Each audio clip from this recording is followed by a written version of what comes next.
On today's episode, we're going to talk about what to do if you get a DUI.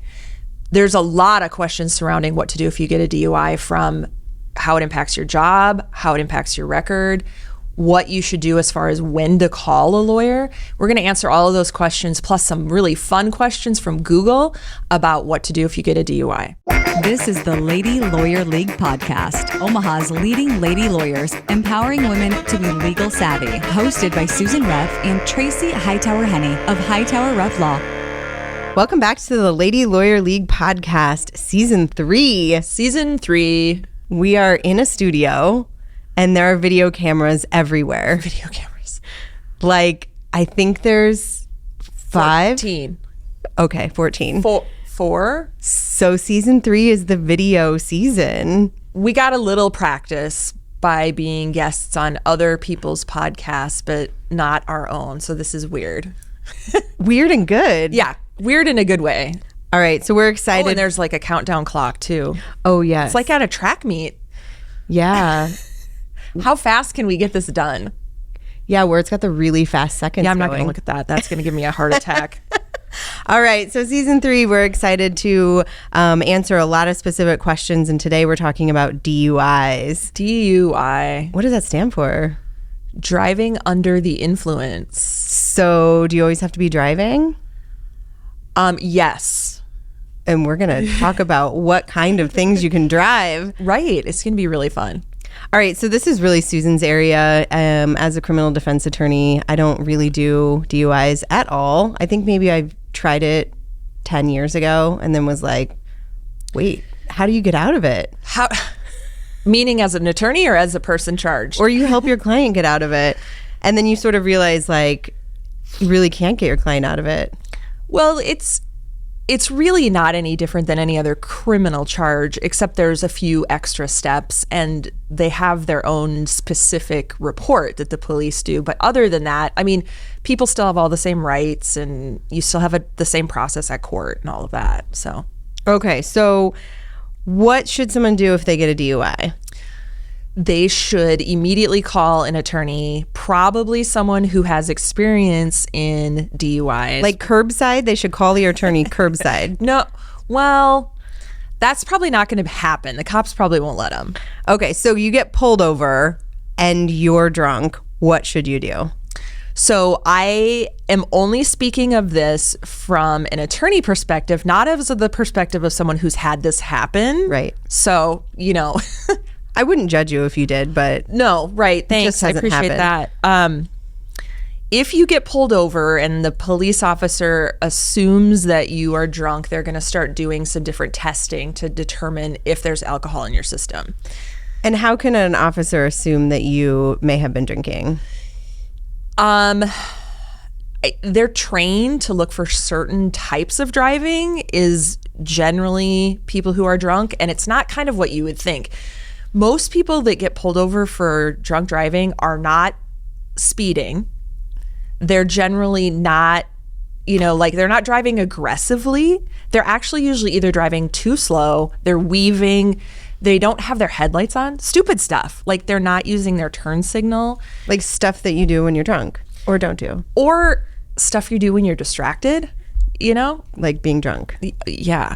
But it's like little things. The person is actually sometimes driving okay, but they don't have their lights on, so they get pulled over. And the time of day, a lot of times too. I was going to say the time of day. Yeah. So we add 1 a.m. and a little swerving and no headlights and bam.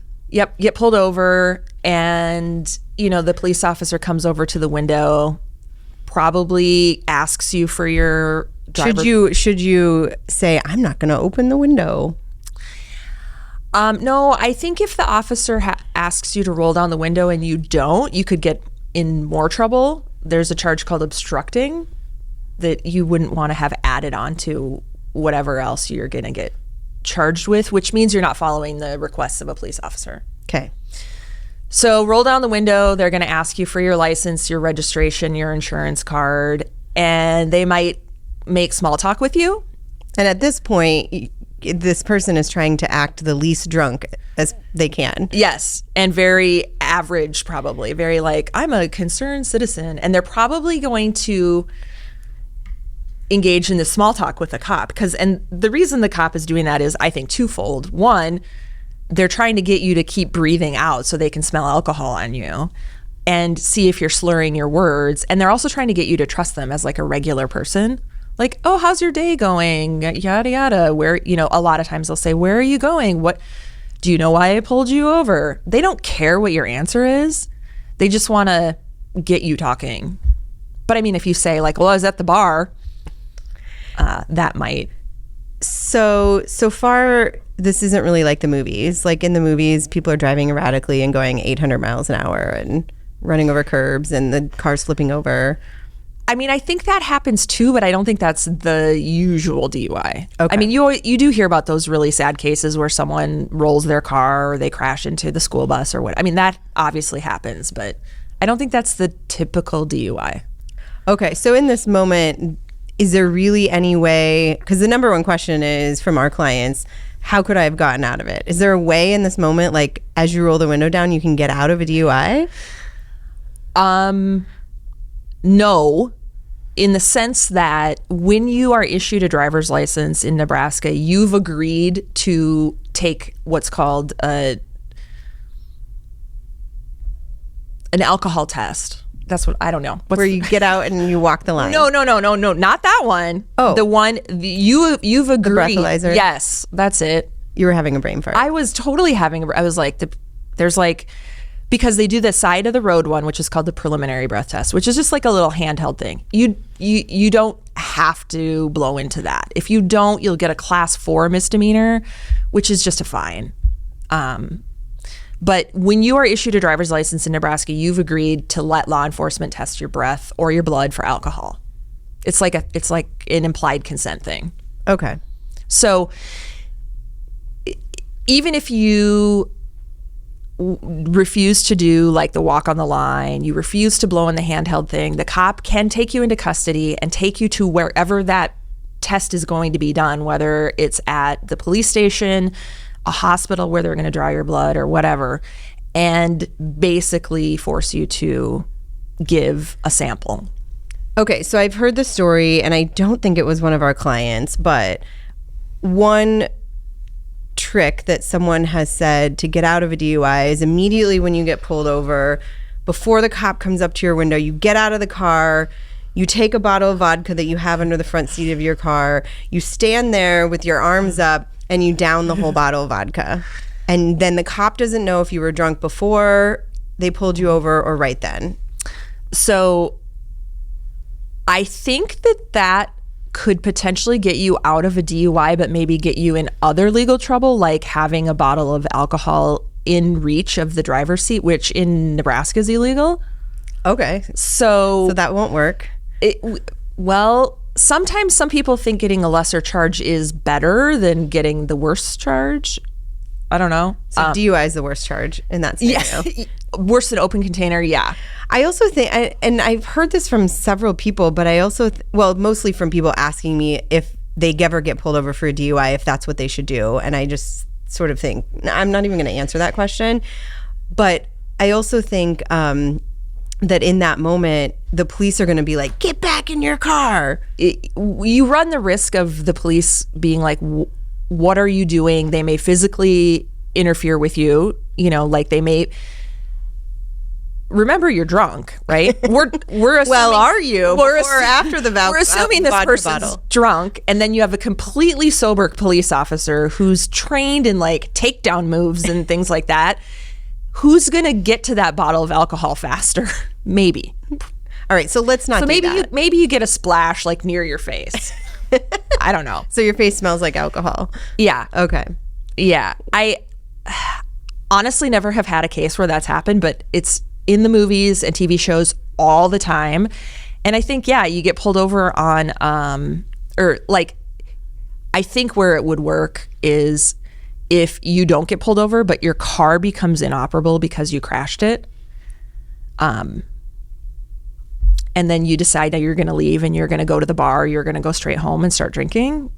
Well, you might get a leaving the scene of an accident because they'll figure out that it was you driving because it's your car. and there's video cameras everywhere, right? In the whole world. They say that you're videoed like 27 times in Only 27. I'm surprised by that. Maybe, I don't know. Maybe it's 27,000. Maybe it's 27 times an hour. Where did you hear this? I don't know. Google. All right, Google. How many times a day? Oh, my watch is probably going to be like on video. telling me. Yeah, it's a gazillion, right? Right. Like, they're going to figure it out, but and everyone has a Ring camera at their house, so then they like stitch all these Ring cameras together going down the street. Well, and some like street lights and poles, like light poles, have video cameras on them too. So right, you can't get out of anything now. No, you really can't. So have there been other stories of our clients in the past trying to get out of DUIs that you can recall? With weird behavior like that? You know, I haven't had any people like trying to get out of it in a tricky manner. I mean, the legal way to beat a DUI is to challenge the police even pulling you over. So, and that's the truth of like almost any crime that starts with a traffic stop is, did the cop have probable cause to pull you over? If you weren't really breaking the law, anything that happens after that is thrown out in a motion to suppress. So if that's how you can beat a DUI, and that's how people do beat DUIs. And I know there's stories that I've heard in our office where people aren't really pulled over, but maybe they're sleeping in the car. Yeah. And they're drunk and the car's not running, but the keys are in the ignition. And then sometimes I've even heard the keys are in the back seat. Right. So is that a DUI if you're found sleeping in your car and the keys are in the back seat and it's not even running? So the law changed at some point. This was before I became an attorney. So there were cases. So a long time ago. Like, yeah, before, 1975. No, there were cases where people would fall asleep in their car. The car was off and they would be super drunk and they would not get a DUI. They changed that law at some point to say, instead of driving, they called it actual physical control. And so all those factors can go into play to say, is someone in actual physical control? Are they sitting in the driver's seat? Do they have access to the keys? Is there signs of recent driving? So like there was a case that came out right around the time I became an attorney of a guy who crashed his motorcycle. It was like a one vehicle accident. And he was thrown from the motorcycle. The keys were removed somehow. I don't really know how motorcycle keys work, but there was no key. And he was like, I'm so far away from my motorcycle because he got launched or whatever. Like, how could I have been driving? Which, I mean, come on. So that didn't work. No, that didn't work. So what about the keyless, or like my key can stay in my purse and it's just the, turn on the ignition. And so it never even leaves my purse. Where's your purse though? Sometimes it goes in the back seat. Yeah. It's in the car though. Okay. So what if it's in the trunk and I can't reach it? I still think you can operate the motor vehicle. Well, right. Yeah. I mean, if there was a car that like you could not actually operate unless the key was within, So if I'm drunk and I just need to sleep it off, put my key outside the car, like on the ground? No. If you're drunk and you need to sleep it off, don't sleep in your car. Where should I go? Outside the car. Okay. Or I could call an Uber. Uber has saved so many DUIs probably, right? I mean, like, yes. The DUI rate should be going down, but I don't actually think it is. Right. Because of Uber. So what's a DWI? So I think that's what they call it in Iowa. And DWI means driving while intoxicated. And then DUI is driving under the influence. Yes. And does one of them then capture being high while driving? Yes. So the law is driving while under the influence of drugs or alcohol in Nebraska. So if you're high, and you can be high on even prescription drugs, if it impairs your driving, you can still get a DUI. So in that sense, or in that circumstance, there are police officers who are trained to recognize signs of drug intoxication, and they're it's not every cop. So like, let's say, average Joe cop pulls you over and is like, this person seems impaired, but I don't think it's alcohol. I don't smell anything. Their breath doesn't, they're not slurring their words, but they're doing other things. They would call this other cop that's called a drug recognition expert. And that person comes and looks for different things to see if you are under the influence. And obviously a urine test, a blood test can still show those symptoms or the presence of drugs. Got it. Yeah. So driving under the influence is inclusive of alcohol and drugs. Yes. In Nebraska. Yes. Okay, so a lot of questions that we get to from our clients that are sometimes difficult to answer is about employment and DUIs. Yeah, it's a big deal. Yeah. So are there different types of jobs that it affects more? I think if you're an Uber driver, it would affect your job.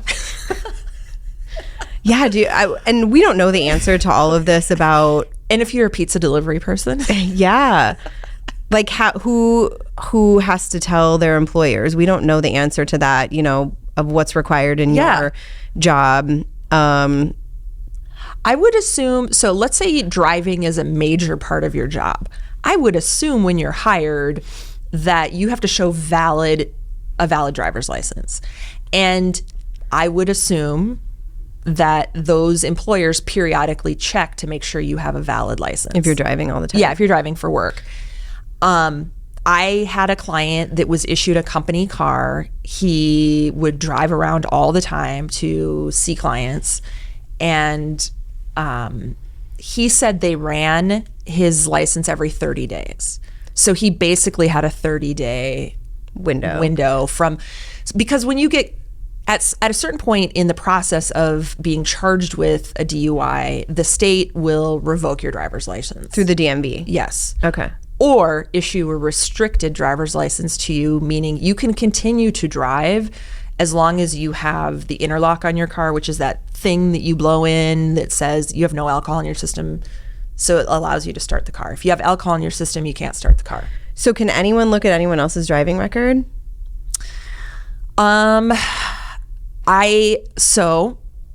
You can go on the Nebraska DMV website. If you know the person's date of birth, either their social or their driver's license number, and it is not hard to find those numbers on people, especially your driver's license number. We can pull driver's licenses from just the public court system. If you've gotten a speeding ticket, I can find your driver's license number and your date of birth. And I can put that info into just the DMV's website and find out if you have a restricted license. So an employer is going to have that information. Yeah, and maybe there's, because you've probably given them a copy of your driver's license too. Okay. And they would obviously have to have insurance on you, or you'd have to provide your own insurance. I'm assuming they would have insurance on you. I don't know. So how long does a DUI stay on your record? Well, in Nebraska, any criminal conviction stays on your record forever. You can't expunge your criminal record in Nebraska. So there's no way to go in and say, well, that was a really long time ago. I'm perfect now. Please erase that from my record. That's like a misnomer, right? That you can... It's a myth. Yeah, total myth. In Nebraska. Misnomer is not the right word. Misnomer is That's why I corrected you. Yeah. Misnomer is like saying indigo is purple when it's really blue or whatever, right? Yeah, we had a conversation about Roy Biv. Yeah, misnomer is not correct. Myth. Yeah, it's a myth that you can, after a certain amount of time, you can expunge your criminal record. In Nebraska. In Nebraska. Other states may be different. I don't know. But in Nebraska, you can get a DUI second offense or third offense or fourth offense after you've had one. And they call it a look back period. The look back is 15 years. So if you got one and then you get another one, if that first one was within 15 years, that next one's going to be a second. If it was 16 or more years, it's going to be a first again. Okay, so DUI is going to follow you for a long time. Yes. All right. So call an Uber. Yes. Call an Uber. If you don't call an Uber, then call a lawyer. And don't sleep in your car. So get out and sleep on the curb. Yeah. Do people sleep in their car? I mean, they must. I think so. Have you ever slept in your car? Some people are like, oh, I'm driving across the country. I'm going to sleep in my car. I'm like, what? I don't think so, unless maybe one time I was driving home after law school finals, from Michigan to Omaha, and I think I thought ooh, I better take a little nap. Where did you stop? I think at a rest stop. But I think that happened one time and I was like, maybe I should just wait until the next day to drive home. Because I was like downing Red Bulls to try and stay awake. Ooh. Yeah, I had my cat in my car with me. This is sounding even better. But I wasn't drunk, so I wouldn't have gotten a DUI. But maybe you were driving erratically because your cat was like jumping all over no, you. No. She was in a carrier. Oh, okay. Not like sitting on your lap? Right. That would be so cute. Okay, so we have some questions. Oh, okay. That Google... Really, apparently people ask these all the time. They Google DUI. Oh, yes. Because remember, the best legal advice in the world comes from Google. Right. Yeah. Right. Not from real lawyers. We're going to have them on the screen. Oh. Okay. This is so cool. We've never done this before. This is the first time in the studio, right? Right. Okay. Can you get a DUI on a horse? No, you can't. And I know the answer to this one because the law... Wait, is the horse drunk? The horse could maybe get a DUI for horsing around. Ah, good one. Oh my God. More animals jokes. The law specifically says you have to be on a motorized vehicle. That has horsepower. Who knew? Okay, so it has to have a motor, so a horse doesn't work. But what other types of things, though? So hilarious. This is the funniest thing that is real, I think, about DUIs. I was sitting in court one time, and this was... in county court where all DUIs are handled unless they become felonies.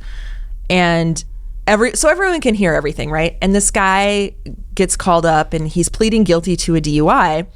And the prosecutor reads from the police report after you plead guilty. And the prosecutor says, the defendant was at a bar on a party bus and the defendant left the bar, and instead of getting on the party bus, he got on a road grader that was sitting next to the bar. What's a road grader, Susan?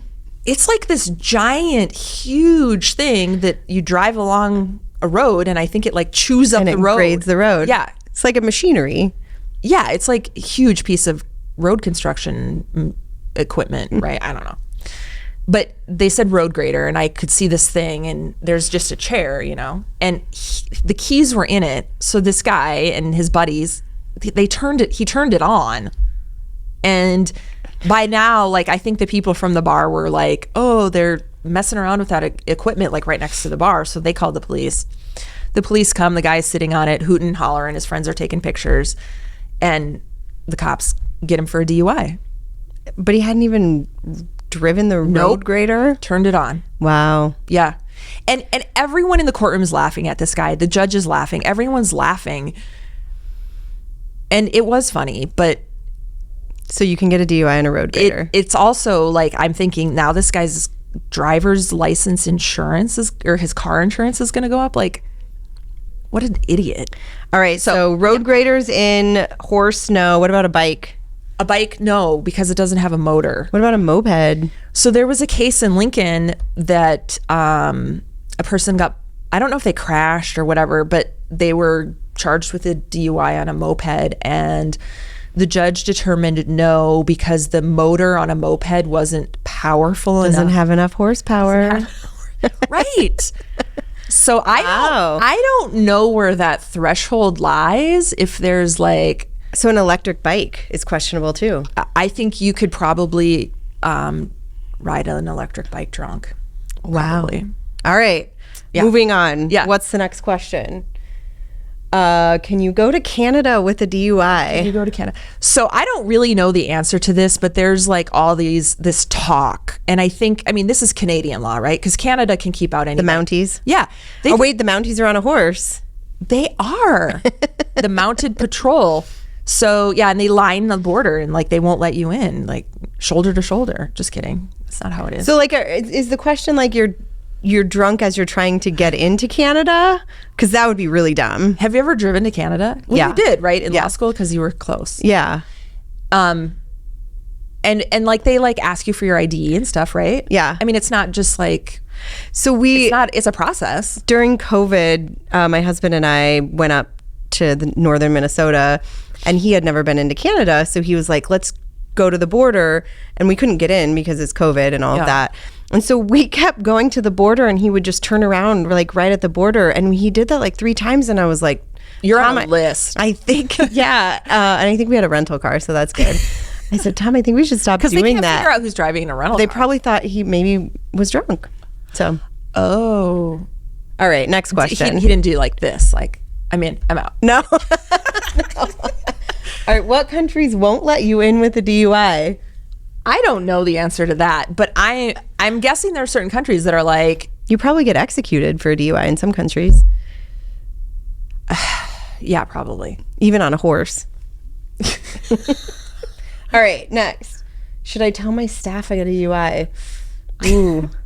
Who are your staff? Yeah. What is this? Should I tell my staff? I feel like it depends on your job, right? Yeah. So there's this attorney in town who likes to drink and drive and has been in the papers a few times about drinking and driving. And like when you're a DUI attorney, you go to court a lot. So this guy had some pretty flashy cars. He had some vanity plates, I think still does. And he would park in front of the courthouse on the street. So when he got a certain number of DUIs, I don't know, and couldn't drive anymore, he would have someone on his staff drive him to the courthouse in his So that person needs to tell his staff. Yeah, that person did, because he had no other way to get to court. All right, so the next question, how many DUIs are too much? Well, at some point you're going to jail, or Yes. at some point you're going to prison. Yes. For a long time. Yes. And that's after how many? So a DUI carries felony jail time if it's a third offense with a blood alcohol content of twice the legal limit or more, or a true fourth offense. So you've gotten 3 in 15 years, and now you're facing number 4 in 15 years. That one's automatically a felony, even if you are just at the legal limit, just above it. So how many DUIs are too much? We're talking about 3 or 4 probably, and then you're about to go to prison. But also, in all seriousness, you may have a problem. And there are a lot of resources out there for alcoholism, and you should probably seek some sort of treatment. And some people even realize, you know, with one DUI that they have a problem, and they seek help. And, you know, so the answer to this is really, it depends in a personal sense. In a legal sense, in a ha-ha sense, like, you know, we're here to represent people. We don't judge them based on if it's number 1, number 4, number 5, whatever. So, all right. Yeah. Okay, so you're good on horses, and you're good on maybe smaller a moped. Motorized vehicles, but not road graders. Yes. All right. No road grading driving. Have you ever driven a road grader? What's the biggest piece of equipment you've ever driven besides a car? A tractor. A tractor? You drove a tractor? Yeah, we have a tractor. It's only one. Like your house, like you're not out in the cornfield. Oh, no. That would be so cool. You could take a tractor in a cornfield. Do you want to try it sometime? I would like to drive farm equipment. All right. Like farming, though. You want to be farming? Yeah, I want to farm. Not as my job. Like, I want to try it for a minute. Okay, Yeah. Let's do it. Let's do it. Let's Okay. take the podcast off. And that's a wrap on episode 1 of season 3. Woohoo! Thanks for joining us today on the Lady Lawyer League podcast. Hit that subscribe button so you never miss an episode, and join us next time. Thank you for listening to the Lady Lawyer League podcast, and be sure to like and subscribe anywhere you get your podcasts. If you would like to learn more about our firm, Hightower Reff Law, please visit our website at hrlawomaha.com. We'll see you next week.